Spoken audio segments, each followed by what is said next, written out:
Hello! I'm the Jim Stanham, and today we're going to be doing something a little different. Today, I'm going to tell you a story. It's a story that's been told by a few other people, but mostly just by reading the headers or getting a few pages mixed up. For this series, I'm going to be telling you the whole story. It's a story of tragedy and triumph, of a battle between ideologies, and the fall of an empire. Today, I'm going to tell you the story of a red world. The year is 1950, and the United Nations Security Council is on the verge of crisis. On January 10th, the Soviet Union introduced a proposal for the UN to recognize the People's Republic of China instead of the Republic of China as the legitimate government of China. At first glance, this makes sense. The past several years saw China in a brutal civil war between the Kuomintang's Republic of China and the Communist People's Republic of China. By this time, the People's Republic of China had secured control over the entirety of the Chinese mainland, with the Republic of China reduced to only controlling the island of Taiwan. However, if this motion passed, it would have far-reaching consequences on international politics, most notably replacing the West-aligned Republic with the Soviet-aligned People's Republic on the Security Council, granting the People's Republic veto power over all legislation passed by the UN. On the 13th, this motion was rejected by the UN, and in response, the Soviet Union declared their intention to boycott the organization entirely, evoking memories of the League of Nations prior to World War II. 6 months later, conflict erupted on the Korean Peninsula, the first battle of the Cold War between capitalist West and communist East. In many ways, the Korean Peninsula seemed primed for conflict. After the surrender of Japan in 1945, the Korean Peninsula was occupied by the victorious Allied powers, and was split between a Soviet occupation zone in the north and an American occupation zone in the south, divided by the 38th parallel. 3 years later, both the United States and the Soviet Union set up provisional governments that would become the Democratic People's Republic of Korea, better known in our timeline as North Korea, and the Republic of Korea, better known in our timeline as South Korea. Of course, neither Korea recognized the other, and both Koreas claimed to be the sole government over the entire peninsula. For 2 years, there were sporadic border skirmishes along the 38th parallel, but in 1950, the powder keg finally exploded. On June 25th, the North Koreans invaded, slamming through the South Korean defensive lines and sending the South Korean government into sheer panic.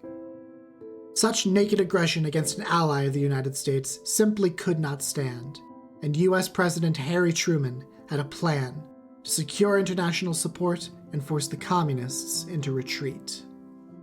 That afternoon, the United Nations Security Council was hastily convened to draft a resolution regarding the conflict. Here, the United States saw an opportunity. With the Soviet Union boycotting the UN and the Republic of China being China's representative in the Security Council, the United States could wield the might of the United Nations against the communist aggressors in Pyongyang and Moscow. To this end, US Ambassador to the UN Ernest Gross introduced Resolution 82, condemning North Korea's attack on South Korea and demanding they withdraw their forces back to the 38th parallel. This resolution, by itself, seemed innocent enough, but it would be the precursor to 3 more resolutions that explicitly promoted military aid to South Korea and would ensure international legitimacy for American involvement in the war, while at the same time denying the Soviets that same benefit for the North. The stage was set for a clean American diplomatic victory, but alas, such a victory was not to be. To America's shock, the Soviets had abandoned their boycott of the UN and sent their ambassador, Yakov Malik, to the Security Council meeting. Without much fanfare, Malik vetoed Resolution 82, sinking America's chance at securing international support for South Korea. This is the first of 2 points of divergence, the moments in time when the history of Red World diverges from our own. Don't worry, we'll get to the second one later. With the resolution vetoed, the UN was unable to support South Korea in the war, but the United States did not take this setback lying down. In response to this failure at the UN, President Truman declared that they would support South Korea regardless, and scrambled to find allies to support South Korea. a coalition of the willing, if you will.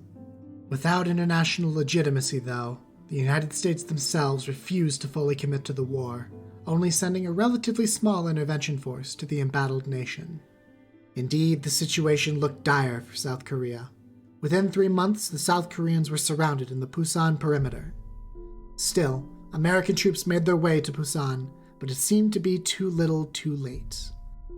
Fearing the prospect of further American support, the North Koreans made a desperate gamble. They launched a massive assault on the Pusan perimeter. After days of intense combat across the line, the perimeter briefly broke, forcing the South Koreans to retreat to the smaller, impromptu Davidson Line. The North Koreans couldn't quite land the killing blow, though, and the war returned to a grueling stalemate that lasted for over a year.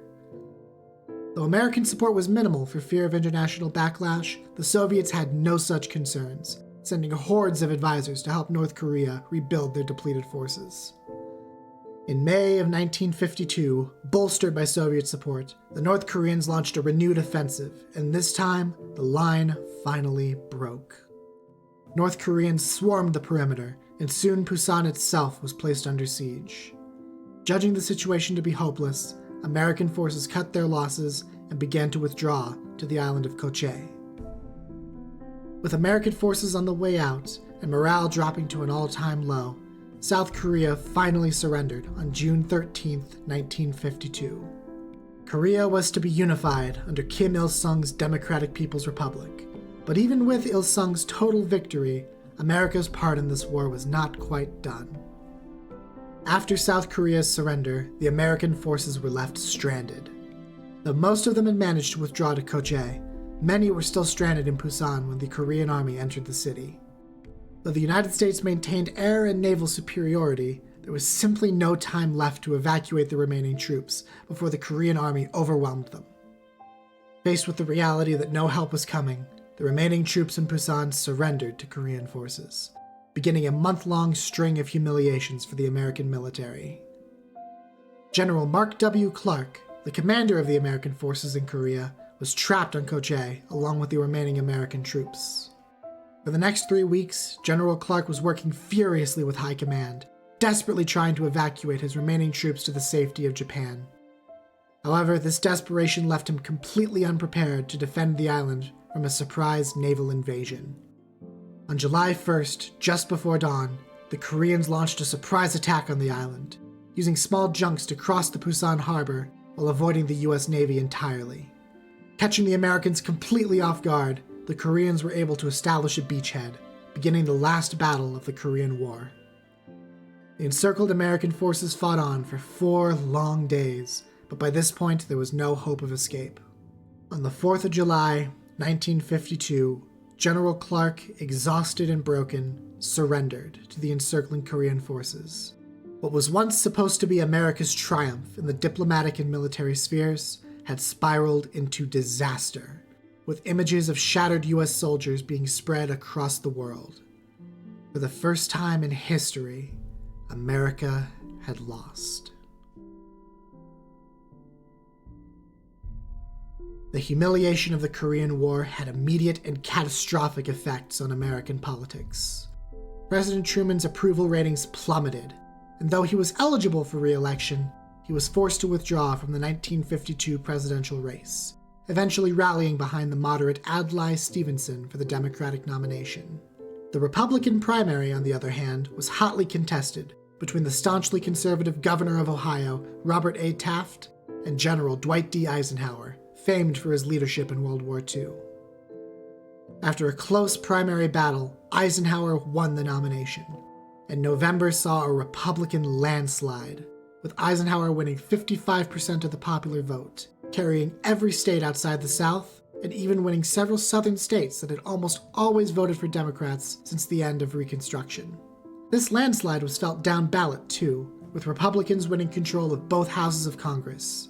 For the first time in decades, the Republican Party had total control of the federal government, and Eisenhower had one singular goal.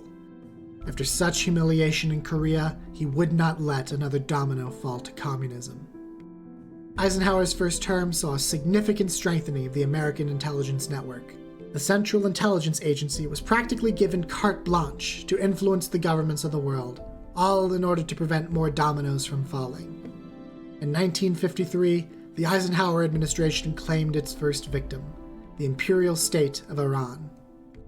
2 years previously, Iran, under Prime Minister Mohammad Mossadegh, had voted to nationalize its oil fields, removing British control over the largest oil refinery in the world.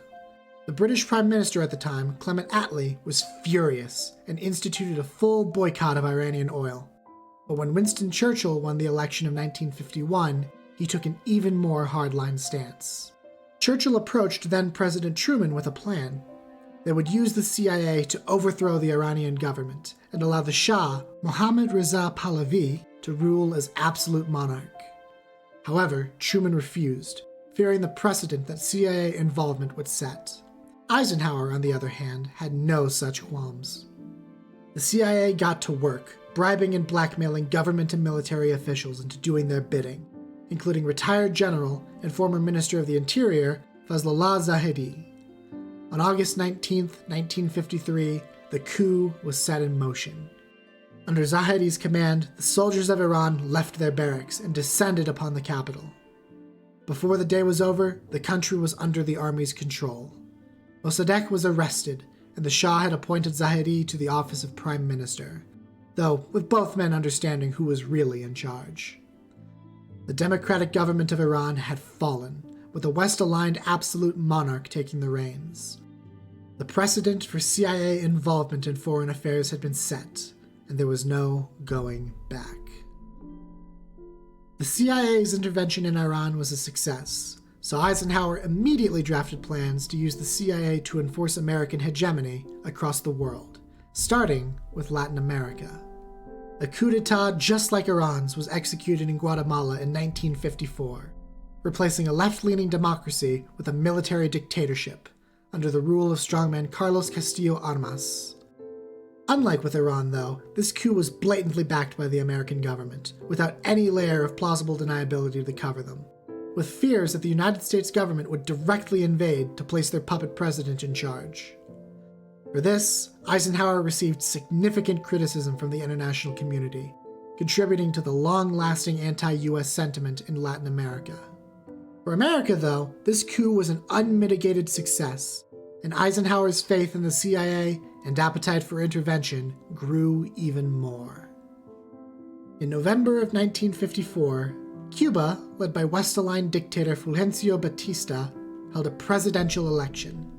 Batista was not in the most stable position, having only seized power 2 years prior, with non-stop protests and even a failed communist uprising in 1953. Even so, his control over the government remained absolute. Unsurprisingly, Batista won, having used widespread fraud and intimidation to silence his opponents and secure victory. The people of Cuba were outraged, and Batista resorted to naked displays of violence to try to restore order. To many, including the CIA, it seemed as though Cuba was on the verge of a communist revolution. Eisenhower was adamant that communists could never be allowed to control Cuba, sitting just 90 miles off the coast of Florida, and immediately began preparations for another intervention, though this time to uphold an existing dictator instead of installing a new one. Unlike the previous two interventions, however, this finally received some pushback from several high-profile names of Congress out of concern for executive overreach. One such name was a rising star in the Democratic Party, the junior senator from Massachusetts, John F. Kennedy. By 1955, the Democratic Party was gearing up for the 1956 presidential elections. Though the Democratic leadership expected Adlai Stevenson to win the nomination again, he was not running unopposed.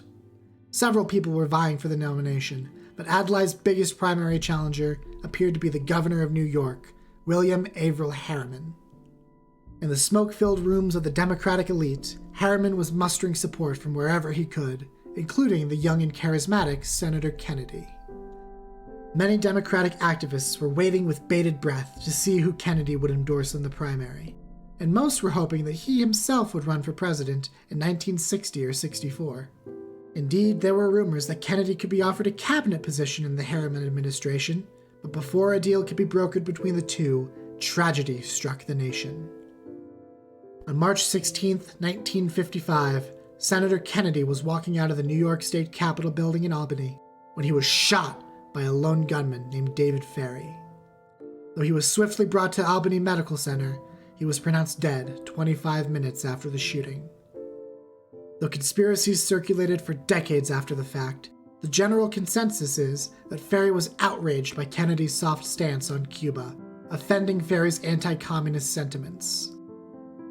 In addition, Ferry believed that Kennedy was going to announce his own presidential bid in 1956, and so Ferry believed he had to act now or risk a communist sympathizer in the Oval Office. Perhaps this fear of Kennedy's presidential run was not entirely unfounded, as the young senator was immensely popular nationwide and was predicted to win a future presidential race in a landslide. This is the second point of divergence, as one of the brightest beacons of hope in American politics is snuffed out before his time. Though no one knew it at the time, with Kennedy's assassination, the United States would grow increasingly divided over the next 30 years, and America would be set on the road to ruin. Thank you all so much for watching. I know this is different from the content I usually make, but I've been wanting to make a series like this for a while now. Don't worry, I'm still going to release my usual stuff with these storytime vids sprinkled in every now and again. If you enjoyed this video and you want to see more, please hit that like and subscribe button. It really does help me out a lot, and I will see you next time.